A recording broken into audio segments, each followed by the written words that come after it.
This time, on the long dark, arrive to another campsite, and I think we're gonna leave it at that. And I'm gonna see if I can pull up some. Ah, geez, the music just got very sinister.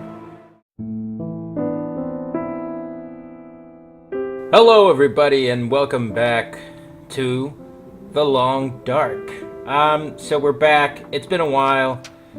So it'll be a little bit hard to get back into whatever it was that we were brilliantly doing. Um, no, so we're back at the shack, and we're dehydrated. Condition is 93, which is fine. It's not too bad. We're a bit hungry, so I'm going to eat this dry and crunchy granola bar. We've got a couple. We've got, let's see, what do we have here in terms of food? So we got some canned goods and some other stuff as well, which is fine. But now we're dehydrated, which means we should probably go look for some more stuff. And I don't know. It's a bit weird. And I don't know. Suddenly, I just noticed that the sound isn't working. Well, let me just go ahead and check on that. All right, we are back. Now it seems like everything is working. It might have just been, some sort of weird glitch. So, what is that that's over there? It kind of looks. Is that a wolf? Is that a wolf? And better yet, will it kill me? No. Okay. So it's not a wolf, and I'm somewhat familiar with the map. I think, I mean, at this point, I've played this enough to realize. What was that? No? Okay. It doesn't seem like that was anything. Yeah. So I've played it enough to actually be able to make my way between certain points. I mean, I have the track as sort of a guiding point. I would drink just about anything Yeah. right now. Okay. I know that you're thirsty, and I know that you're cold, but trust me, we need to move in order to get that thing.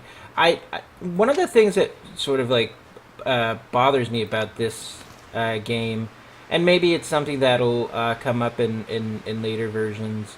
I haven't had the. Okay, that requires a hatchet. Is the is how you could actually go thirsty? Because I don't know if many of you actually know or realize, but the fact is we're kind of surrounded by water. So all you need to do really to not go thirsty in the mountain, if you have a shack, I mean, is just bring some snow into the shack and leave it in there, provided that the shack isn't freezing, and let it melt. So I think there should probably be a mechanic like that to be able to, I don't know, maybe eat snow but lose, have like a state drop or something. I mean, it makes sense to me, anyways. Like or maybe if you eat snow, you dehydrate a little less.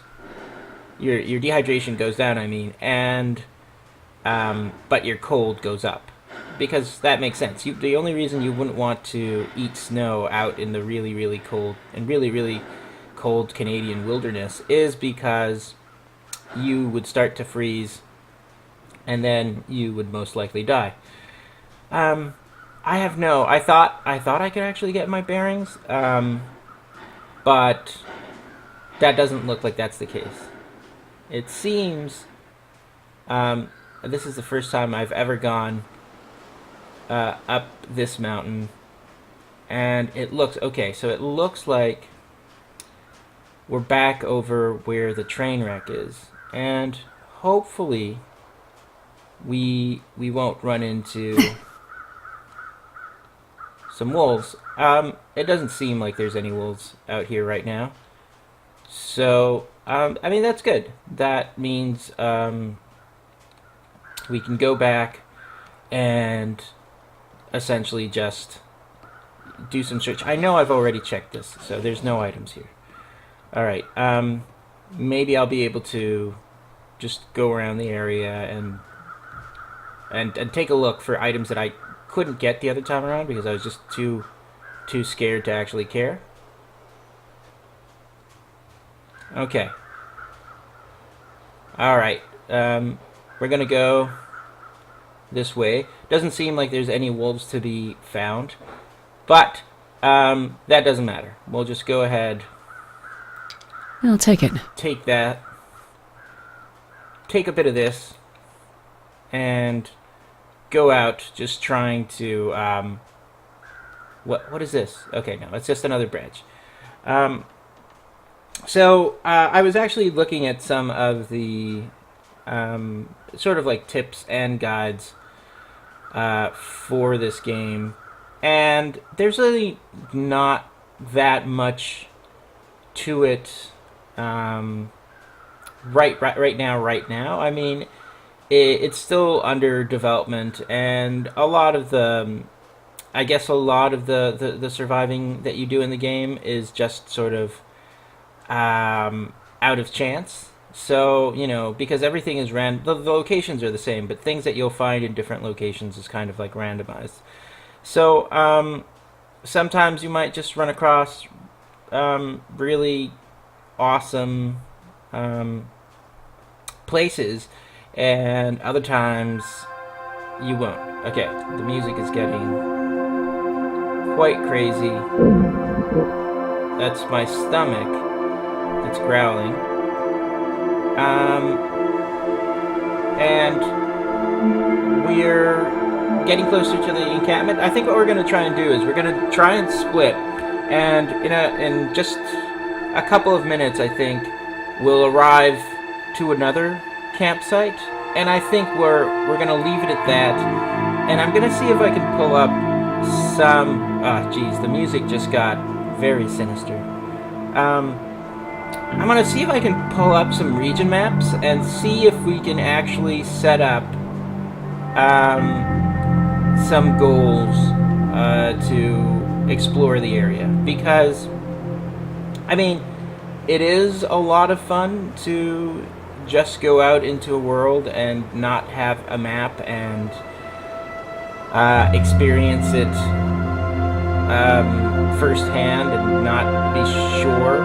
But there's also, that music is getting very loud.